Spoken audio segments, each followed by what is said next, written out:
Boshi aylana boshlagan Usmon endi faqat juvonning labi-yu siynalarini ko'rardi. Nihoyat u chiday olmadi. Navbatdagi qadahdan keyin juvon tutib turgan shokoladga ham qaramay juvonni mahkam quchdi. So'ng shartta juvonni labiga lab bosdi. Gulshan bir lahza dovdirab, go'yoki erkakni nari surmoqchi bo'lib harakat qildi-yu, birdan bo'shashib ixtiyorini Usmonga topshirdi qo'ydi. Ehtirosga qaynoq ko'z yoshlari vohlariga to'la katta xonada yasatilgan stol, ichimliklar. Gulshan yarim yalang'och holida maykachan erkakning quchog'ida baliqdek qiltiqlanardi. Assalomu alaykum hurmatli tomoshabin. Navbatdagi qo'rqinchli va ehtirosli hikoyamiz e'tiboringiz markazida. Ushbu jumboqli hikoyamizni oxirigacha tinglang va bo'lib o'tgan voqealarga o'zingiz guvoh bo'ling. Eslatib o'tamiz, hikoyamizdagi qahramonlarning ism-shariflari o'zgartirilgan holda taqdim etilyapti. Video ostida bir dona like tugmachasini bosib qo'ying va videomizni oxirigacha tomosha qiling. Unday bo'lsa, biz bilan birga bo'ling. Nega keldi bu yerga? Qanday kuch boshlab keldi? Otalik hissimi yoki vijdon azobi? Biroq hozir xayol surib o'tiradigan payt emas. Hozir asosiysi qabrni topib olish. Ammo qanday topsin? Qayerdan izlasin? Kimdan so'rasin? Biroq bahri o'rtanib ketgan erkak nogoh gup etib muzday tuproqqa tiz cho'kdi va beixtiyor o'kirab yig'lab yuborar ekan iltijo ila faryod qildi. Meni kechir bolam. Hech bo'lmasa qabring qayerdaligini bilmagan nodon otangni kechir. Zamonlar o'zgarib, tadbirkorlik, ishbilarmonlik degan tushunchalar paydo bo'ldi. Xuddi shu mahallari oyoq qo'li chaqqon usta Usmonning ham ishi yurishib qoldi. U avvaliga mo'jazgina hujraday do'konda ish boshlagan edi. Bora-bora do'konni kengaytirdi, keyin mo'l qilib do'kon qurdi. Shunga yarasha daromad ham osha bordi. Tez orada Usmon ro'zg'orni butlab oldi. Dang'alama uy-joy soldi. Ikkita yengil mashina sotib oldi.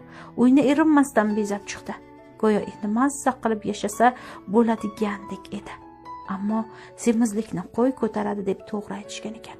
Birdan boyib ketgan Usmonda kibr, qo'l uchida kun ko'ruvchilarimni mensimaslik alomati paydo bo'la boshladi. Ayniqsa faqirroq mahalladoshlariga, qo'ni-qo'shnilarga bepisand nazar tashlay boshladi. Shunday kunlarning birida Usmon do'koniga nimanidir xarid qilish uchun kelgan Gulshan bilan tanishdi-yu, aqlini yo'qotdi qo'ydi. Gulshan chindan ham suluv ayol edi. Oppoq libos kiygan, koftasining uyuq yoqasidan bo'liq siynalari ko'pchib turgan bu ayol peshtaxta yoniga yaqinlashdi va qandaydir ishvali ohangda tuzukroq divan kerak edi dedi. Usmon tipirchilab qoldi. Bir o'zingizgami yo ikki kishilikmi? Juvonning ko'zlari suzilib ketdi. Tor joyga go'sht degandan bir o'zim yashasam ham ikki kishilik kengroq divan olmoqchiman. Faqat importni yumshoq bo'lsa, yotgan odam mazza qilsa. Nimaningdir isini to'ygan Usmonning ko'zlari chaqnab, gap tamom qilamiz, opajon. Juvon juda chiroyli iljayarkan, o'pkalangan ohangda shivirladi. Opa demang, okosi. Sizning kichik singlingizdan kichkinadirman. Usmon qizarib ketdi va shosha-pisha o'zini oqlashga tushdi. Albatta, singiljon, aytmoqchiman. Yaxshisi bor. Skladda adresingizni bersangiz, o'zimiz olib borib uyingizga. Usmon ikkilanib gapini davom ettira olmay qoldi. Juvon esa ma'qullab bosh irg'arkan, magaziningizda servis zo'r ekan. Agar puli ham ma'qul bo'lsa, yo kreditga ham berasizmi, dedi. Buni kelishib olarmiz. Avval tanlangchi. Juvon uzoq mulohazadan keyin bittasini tanladi. Xullas juvon manzilini aytdi. Divan ertasi kuni olib boriladigan bo'ldi. Gulshan ko'p qavatli uyning 8-qavatida 2 xonali uyda turar ekan. Usmon ikkita mardikor yigit boshchiligida divanni shu yerga olib chiqdi. Usmon atrofga sinchkov ko'z tashladi. Xonalar oddiygina, ta'mirlanmagan. Divanni torgina xobxonaga amallab joylashtirishdi. Usmon yukchilarga javob bergach, ko'tarib kelgan sumkasidan bir konyak shokolad chiqardi. Buni ko'rib juvon hayron qolganini yashirib o'tirmadi. "Iye, servisingizning bunaqasi ham bormi?" Shu yerda Usmon kichik gap qilishdan o'zini tiyib tura olmadi. Servisimiz bu bilan tugab qolmaydi. Ammo juvon bu gapni eshitmagandek tutdi va dasturxon tuzashga unnab ketdi. Usmonning nazarida faqirona dasturxon tuzaldi. Birinchi qadahni divan uchun, ikkinchisini tanishganlar uchun ichishdi. Juvon o'zini Gulshan deb tanishtirdi. Shifoxonada hamshira bo'lib ishlar ekan. Qadahlardan keyin juvonning yuzlari yalli yona boshladi. Ichi qizib ketgan Usmon beixtiyor qo'lini juvon o'tirgan kursi orqasidan o'tkazib oldi. 4-qadahdan keyin Gulshan 2 yil burun avtomobil halokati tufayli o'lib ketganligini aytib qoldi. Yolg'iz qizi qishloqda ota-onasi bilan yasharkan. Boshi aylana boshlagan Usmon endi faqat juvonning labi-yu siynalarini ko'rardi. Nihoyat u chiday olmadi. Navbatdagi qadahdan keyin juvon tutib turgan shokoladga ham qaramay Gulshanni mahkam quchdi.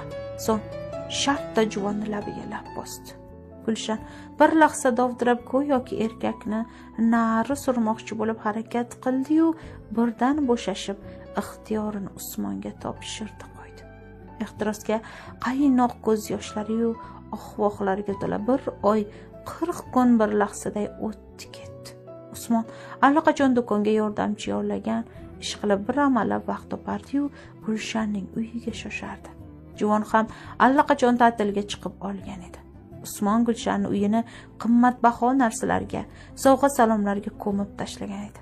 Shunday kunlarning birida kutilmaganda Gulshan Usmonni ko'z yoshi bilan kutib oldi. Buni ko'rib Usmonning kapalagi uchdi. "Tinchlikmi jonim?"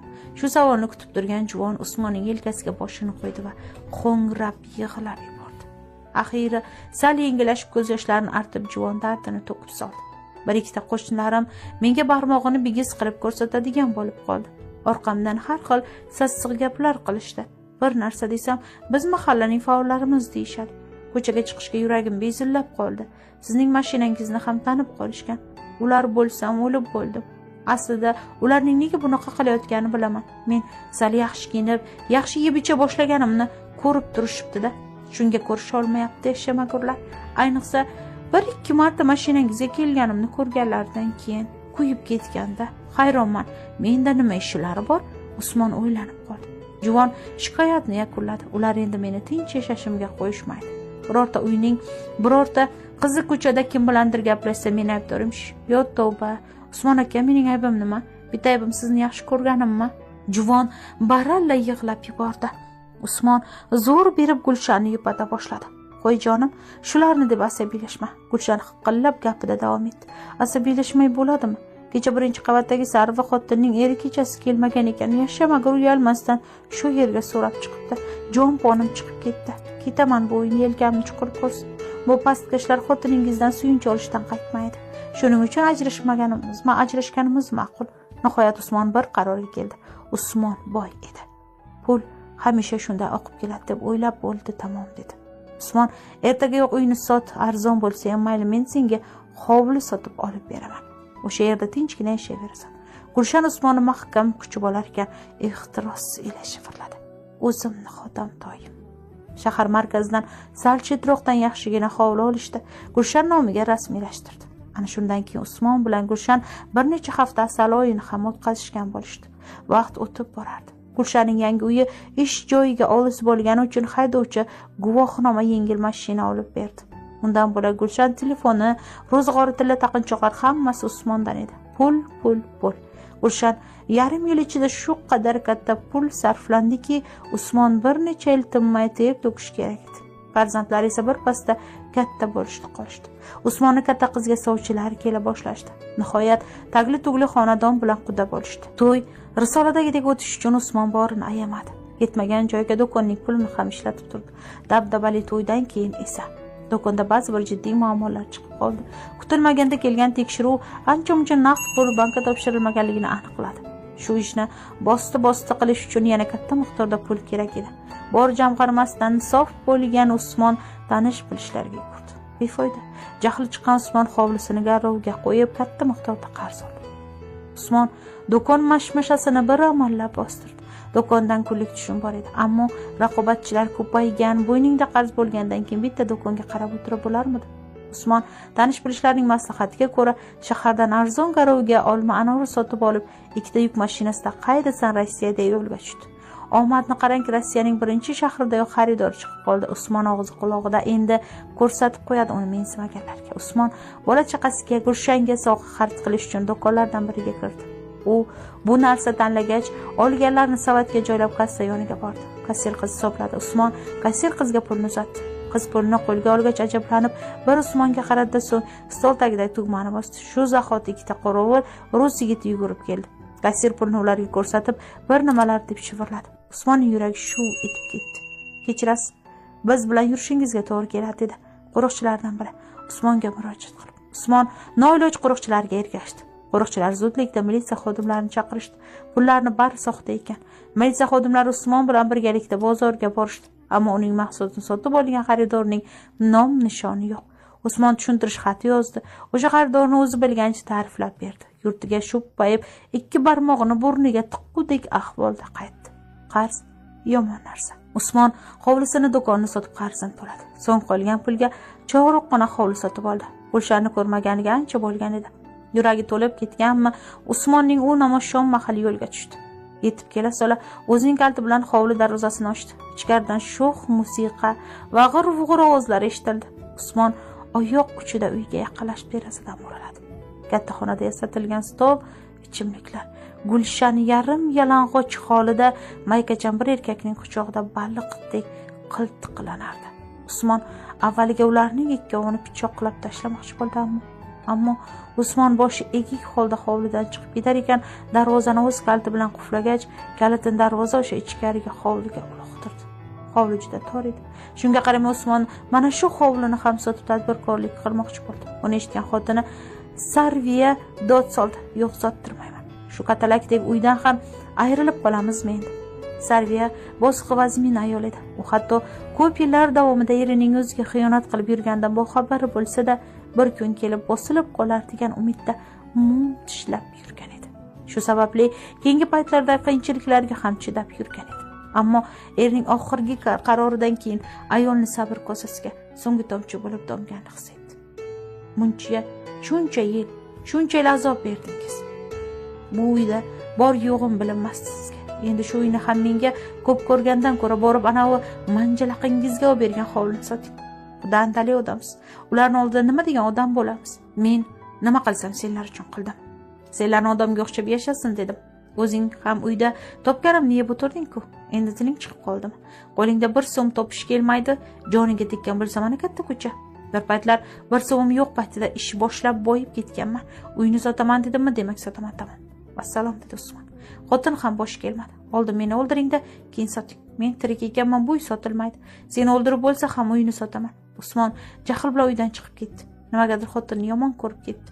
Usmon biron soatdan keyin hovlisiga kirib keldi. Qozonda ovqat qaynamoqda edi. Usmon o'g'li va qizi hali maktabdan qaytmasliklarini bilar. Shu sababli u yerto'laga tushib, Usmon yerto'ladan qalamushlarga qo'ygan margumushdan ozgina olib chiqdi va qozonga shosha-pisha tashlab yubordi. So'ng qanday kelgan bo'lsa, shunday sezdirmasdan hovlidan chiqib ketdi. Falokat bir kelsa ketma-ket kelaverar ekan. O'sha kuni Usmonning kenjatoy qizi maktabdan ertaroq qaytdi. Ona unga ovqat solib berdi. Eri bilan janjallashgan bo'yish ishtahasi bo'lmagan ayolning o'zi ovqat yemadi. Qizaloq bir ko'z ovqatni yeb qo'ydi. Biron soatlardan so'ng rangi ko'karib, ko'zlari kattalashib ketgan qizaloq kuchanib o'qchiy boshladi. Keyin esa qon qusishga o'tdi. Usmon kirib kelganda hovlida qiyomat qoyim ko'pgan edi. Shifokorlar zo'r berib urmishdi, lekin qizaloqni bu ahvolda ko'rgan Usmon chidab tura olmadi. Kurab yig'lab o'zini uning ustiga tashladi. "Men qizim, men o'zim." Talatopda bu so'zlar mohiyatiga ko'pchilik e'tibor bermaganda edi. Ammo shoshilinch tarzda yetib kelgan militsiya xodimlaridan biri otaning ayanchli ahvoliga diqqat bilan razm solib turardi. U kirib yig'layotgan, yoqasini yirtayotgan Usmonni ko'tarib boshqa xonaga olib o'tishdi. Militsionerning dastlabki so'rovidan Usmon bor aybini bo'yniga oldi. Usmonni militsiya bo'linmasiga olib ketishdi. Darhol tergovchi chaqirtirdi. Adoy tomon bo'lgan qotil ota o'z ixtiyoriga ko'ra advokat xizmatidan voz kechdi. Usmon uzoq muddatga qamalib ketdi. Yillar o'tib Usmon yaxshi xulqi bois amnistiyaga olindi. Qamoqdan chiqqan so'ra u uni o'sgan yurtiga oshiqdi. Mana qabriston. Begunoh norasida qizaloq shu yerda ko'milganini biladi. Ammo qayda u qabr? Sho'rligota yig'lab siqtab qabristonda daydiydi. O'zi o'z qo'li bilan o'ldirgan qizalog'ining qabrini izlaydi. topa olmay zor zor